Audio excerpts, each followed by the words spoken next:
Hey y'all, my name's Chase. Welcome to my garage. Behind me here, what we're going to be talking about today, and I hope to make a little series out of this. It's my 1979 Oldsmobile Custom Cruiser Woody Wagon. I got this car about 3 years ago now. It's set outside of a buddy's garage for pretty much most of that time. I never had a space of my own to really work on it. This car was, from my understanding, it was a one-owner car. I got it up by the Lake Erie, Cleveland kind of area. It's been sitting since 1991. The guy I got it from pulled it out of the barn, pretty much put it right up for sale again. Never transferred it to his name, so I'm technically the second owner. We'll get to it later, but it has like a leatherback logbook that was in the glove compartment. The guy wrote down all the mileage, this and that, every oil change from pretty much the first 1,000 miles of owning it. I got a couple other little documents that were in the car from like where it came from, this and that. Pretty neat. The big thing to know about this car was it was originally the 350 Oldsmobile diesel. Now, I know a lot of people don't really care for them. I did not grow up in the era of that engine, so I don't have much judgment to say. But when I saw this car on Facebook Marketplace, I had to have it. I thought it was pretty neat that it was a diesel engine in a station wagon. When are you ever going to see that? You're not. You know, I figured leave this thing as original as possible. I was going to try to get the 350 diesel running. You know, not very reliable from what I've read and heard. I guess it was hit and miss back then from a little bit of research. The station wagon only had that engine option for about 1.5 years, roughly, just about 2 years, from like 78 to part of 79 they put them in this, so you're not going to see another one. But it's still got the badges back here.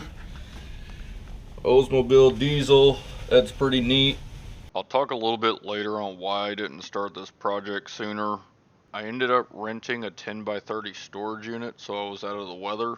This is where most of the prep work started. I removed the original drivetrain, exhaust, removed all the old brake lines, all the old brakes all the way around, removed fuel lines, fuel tank, pretty much anything I knew that I was going to replace anyways, I tried to get out while it was here at the storage unit. Then that's when I moved into this new house where I now have a garage of my own, and the fun begins. So this is editing Chase. I forgot to record a couple things leading up to this next video clip, so here's a couple filler pictures. But I did end up trying to get the original 350 Oldsmobile diesel engine running, and about to tell you about what happened.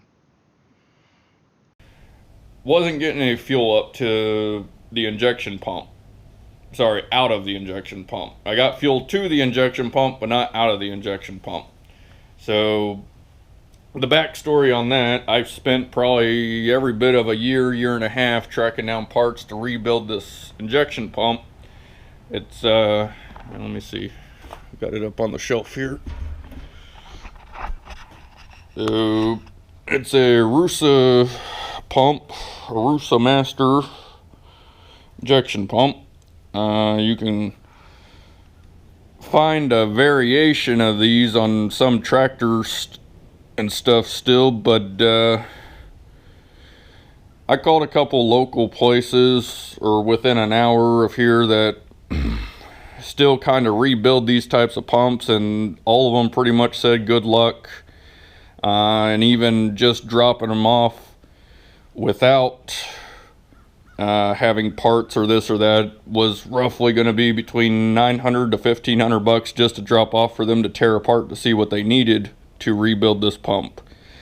I found a couple on eBay, you know, but it's no telling what condition they're in. Spent about a year and a half gathering parts and the specialty tool that I need to rebuild this pump. Got it all together, got it back in the car, and I guess that's when I slapped the batteries in, you know, gave it a crank, see what happens. Well, we got it in there, it was running. Well, it wasn't running, it was cranking, no problem. It wasn't trying to really fire off yet. So we figured, you know, I'm not a diesel guy by no means. I'm learning along the way, but got it apart. Or not got it apart, got the lines pulled off, you know, try to bleed some air out to see if nothing was happening.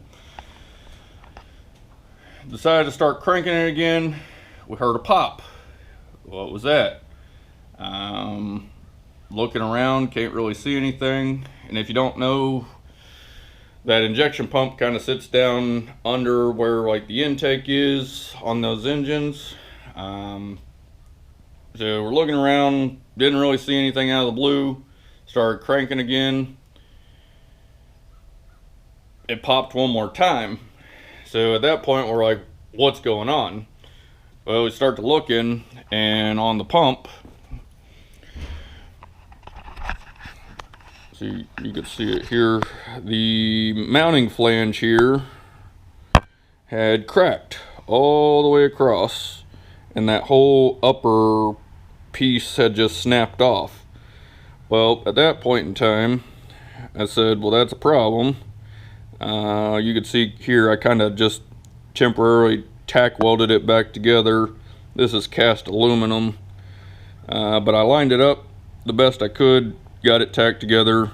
I just never finished welding it back together, but that really slowed down the process. So I kind of determined that it's going to cost a whole lot more money just to see if I can even get that engine to run than it's probably going to be worth it in the long run. So then I started thinking, well, everybody puts a small block in everything. Everybody puts an LS in everything. Big blocks are awesome. So what am I gonna do? I really wanted to keep this car as original as possible. Long story short, I know a guy that knows a guy that knows a guy kind of thing.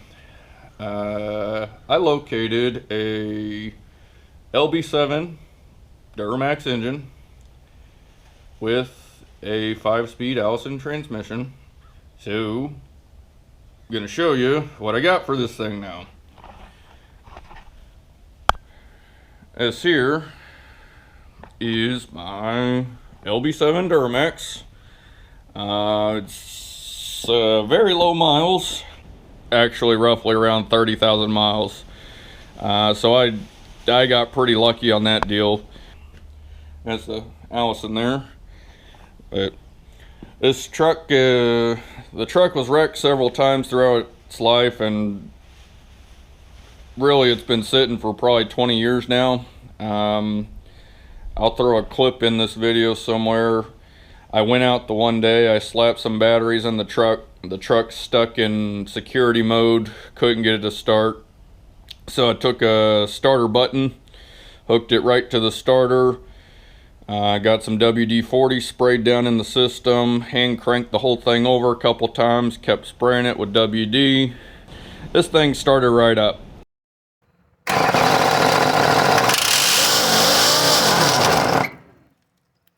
I really should have made a video sooner. I've had a lot of buddies that told me I need to, you know, record my whole journey on this, and I figured, yeah, I'll give it a shot finally.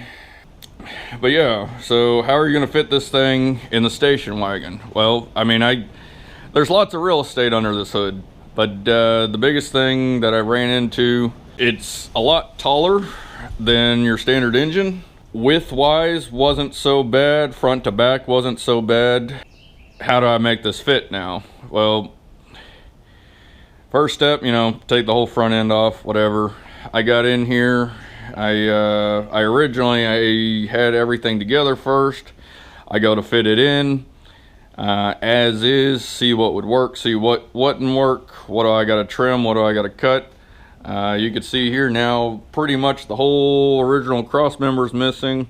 For the first fitment, I found the lower oil pan to hit the cross member. That make my decision on, am I cutting the cross member or am I making a new oil pan?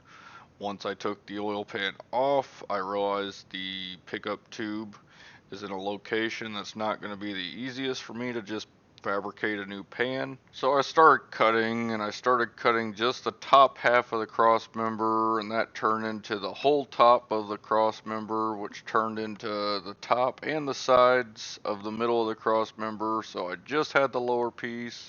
If I'm this far, I'm just going to cut the whole thing out, and here we are. I started plating everything for structure again. This side over here, I had to do some clearancing over here on the frame, plate that back in, and I guess the biggest thing, I welded in a new cross member here just out of square tubing. Before I cut any of that out, I had another support bar going from the front frame rails over, just to kind of hold the frame together. That way nothing moved, split, or whatever. You'll notice there's no steering box in this car. I got the steering shaft out. The pitman arm and the idler arm worked out pretty good. This cleared left to right. That cleared left to right. But as soon as I put like that center link between the two, it would have hit the cross member. I also would have had to drop everything probably about an inch. So I started thinking, what else can I do for that? So I got a rack and pinion. Rack and pinion is for a Mustang 2. Pretty common swap for hot rodder guys, but I'm not necessarily trying to hot rod this thing. I'm just trying to make it functional.